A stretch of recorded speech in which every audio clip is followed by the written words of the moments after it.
আসসালামু আলাইকুম।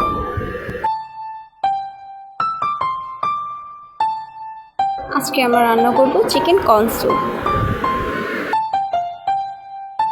প্রথমে আমি নিয়েছি 1 কাপ চিকেন,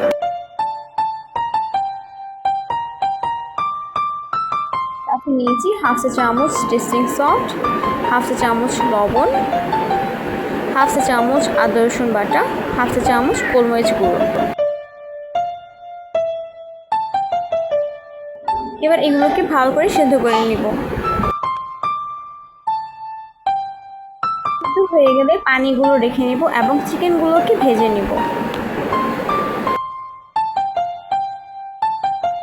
নিয়েছি 2টো ডিম। আমি এখানে প্রথমে 6টা চামচ কর্নফ্লাওয়ার নিয়েছিলাম, কিন্তু পরে আমার আরও লেগেছে, তাই আমি এখানে মোট 10টা চামচ কর্নফ্লাওয়ার নিয়েছি। এবার একটি কড়াইতে চিকেনের পানিগুলো দিয়ে দেব এবং সাথে আরও পানি এড করব। আমি এখানে মোট 1.5 লিটার পানি নিয়েছি। এবার এর মধ্যে নিয়েছি 1.5 চা চামচ টেস্টিং সল্ট, 1 চা চামচ লবণ, সাথে আরও নিয়েছি 1/4 টিস্পুন গোলমরিচ গুঁড়ো। পানিটি ফুটে আসলে এর মধ্যে এবার ডিমগুলো দিয়ে দেবো এবং অনবরত নাড়তে থাকবো।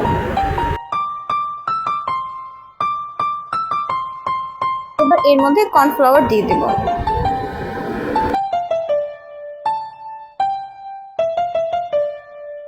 এবং ভালোভাবে নাড়তে থাকবো। এখন এর মধ্যে 1 চা চামচ ভিনেগার দিয়ে দেব। ভালোভাবে নাড়িয়ে নামিয়ে নেব এবং গরম গরম পরিবেশন করুন চিকেন কর্ন স্যুপ।